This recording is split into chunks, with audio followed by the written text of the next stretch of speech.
So we're back here on the Duncan Duo Show. 10 common real estate scams.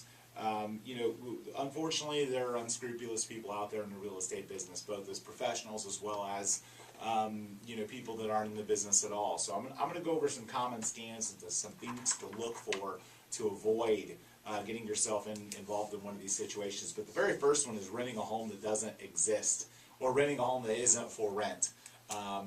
We see this on our listings. We see people, scam artists will take photos of listings we have online and put the property on Craigslist for rent. They will, in many instances have access to the home because they're an agent or they've stolen someone's super access to be able to get access to the home. They'll even meet people at the home and take money from people, sign leases that don't exist with companies that don't exist. We also see it happen where they do all of it online. Put up a deposit. Well, you got to send a deposit to us. We already have multiple applications of the home. Send us your deposit, and we'll set up an appointment to show you the house. That kind of thing. So definitely a lot of scams out there. Cross-reference, tax records compared to what's on the lease. Verify licenses. Verify, the person has the authority on behalf of the owner. And in any situation, if it doesn't feel right, trust your gut. There just unfortunately are a lot of scams out there with the Craigslist thing. We get calls about it all the time. Craigslist especially. Yep. Really do your research on that. The straw man purchase is another one. So a non-disclosed partner lists a property for sale under market value. Somebody purchases the home and then ultimately resells the home without detection, so they kind of cheat the system. That's something that happens. It doesn't happen as much anymore. It seemed to happen a lot in short sales. If you remember, the people would go in and put an option contract on a house, and they'd attempt to cheat the bank out of money and lie about conditions and not provide access to the home in hopes that the bank would assess the property lower, and then they turn around and flip the contract to a buyer. And again, the banks learned and figured that out and made people sign disclosures and forms and legal papers that said that that doesn't exist.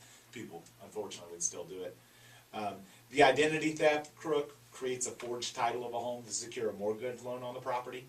That's one that happens. So if you get something in the mail about a mortgage that isn't yours, do some research. Go to Hills Clerk or Pasco County Clerk or Pinellas County Clerk online, Sarasota, Manatee. Go to the clerk online and look up your property. Make sure there's no mortgage recorded on it. This is another one. Stealing money from a bank with stolen data. A hacker either installs malicious software that reads emails or intercepts Wi-Fi messages, keylogger programs. Title companies are a target for this, people stealing their information and then instructing buyers on the property to wire the money somewhere else.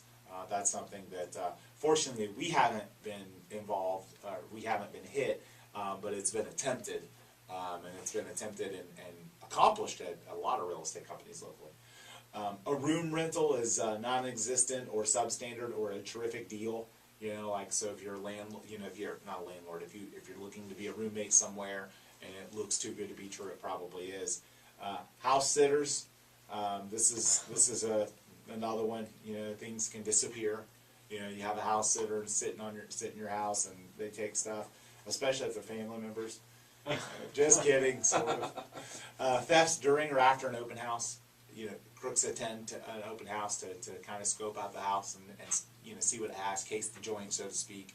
And it's another reason why we'll sometimes discourage people from doing an open house because some of the risks involved with it. Movers using furniture as a hostage. This is another one.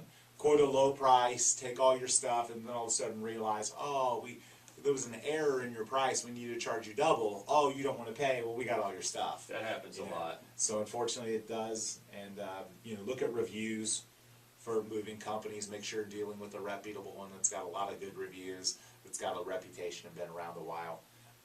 Reverse mortgage schemes, involving multiple participants in a loan origination process and individuals with direct influence on the senior. So they get somebody to do a reverse mortgage on their house, and then they're taking the money from the senior.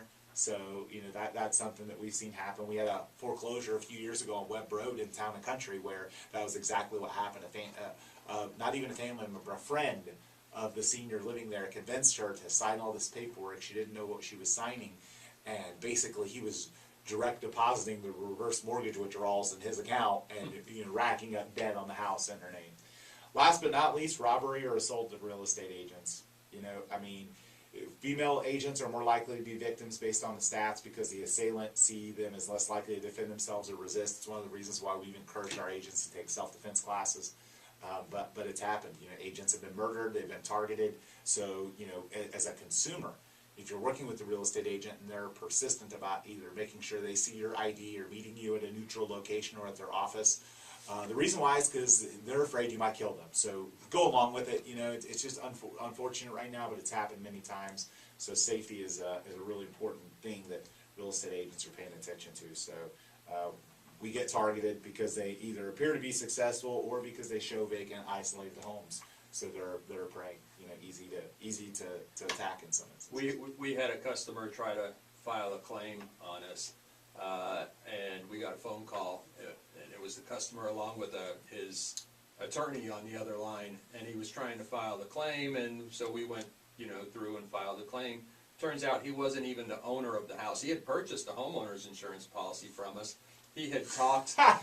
That's awesome. Yeah, he had talked and this was a nice, about a 4,000 square foot house in a gated community in New Tampa.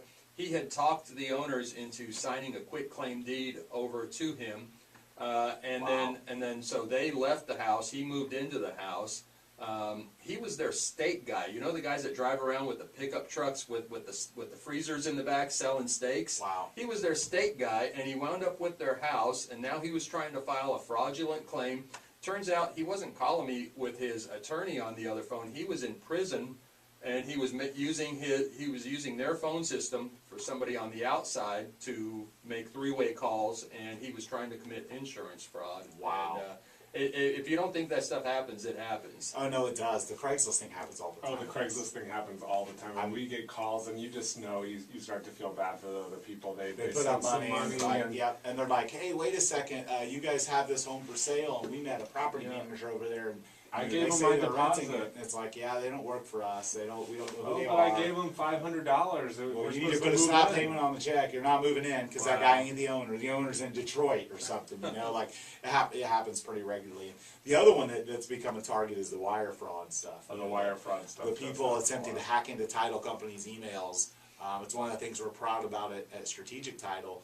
Is, you know, they have with their affiliation with the Florida Agency Network, they have some of the most encrypted software technology available out there to help prevent some of that stuff. But everybody can get hit by it. It takes one person mimicking an email account to trick you into thinking that you're good, that everything's okay, and the reality is a lot of times it isn't. So anytime you're being instructed to wire money, if it's coming from your real estate agent first, call the title company directly, because real estate agents do not send, at our company, we don't send wire instructions. Yeah, we won't. We rely on the title company to do that. The accounts and routing numbers and all that change regularly on purpose. So, you know, if it's coming from your real estate agent, they should not be the person sending you wire instructions, so you should be suspicious. Did somebody hack into your agent's email, or are they mimicking it? Like an agent that has an email on Gmail or Hotmail or something, you know, let's say it's, you know, Jimmy Realtor 52 at Hotmail, and then somebody goes out and mimics it with Jimmy Realtor _ 52, and you don't notice the difference. There are people that, I mean, unfortunately, there are really smart scam artists. You know, it'd be nice if they'd apply those intelligence and smarts to something productive and something legal, but that's just not the case. So You can probably find a great job somewhere too, which is the I second know. part. Yeah, they could. But so the reality of the situation is, anytime you're concerned or suspicious about being instructed on where to wire funds, have a phone conversation and get the information over the phone to make sure that you're getting the right information electronically. And if it comes from your real estate agent, be suspicious, because it really should come directly from the title agent only. With instructions for wire transfers. The movers is one I've heard quite a bit. Yeah, absolutely. You know, we work a lot with First Class Moving, and they're an exceptional company. And you know, we've had great experiences with them, and they're obviously not a company that's going to do something like that. But there are movers out there, the fly by night, the new company, the guy, you know, if they don't have a reputation, you know, that kind of stuff. If you get a real cheap quote, you need suspicious. to question it, because they're going to upsell. Yeah, that it's unfortunate, but that industry is developing a reputation for issues like that. So Yeah, and same thing. I mean, I'm a firm believer that you get what you pay for. So even the cheap quote, even if it's legitimate and they don't hold your stuff hostage, that doesn't mean they're going to take really good care of your stuff. Your stuff's going to get beat up or broken because they're paying people lower wage, which means they're getting lower quality people, Right. And they're not going to take as good a care of your stuff. So your stuff's going to get broken. And then if they charge so little then that they don't have a profit, do they really have the money to pay their insurance to, settle an instance where your stuff where something important or valuable of yours gets broken or is missing, So you do get what you pay for in that industry and that niche. So I'd encourage you to pay attention to that. And I think that's pretty much it for common real estate scams.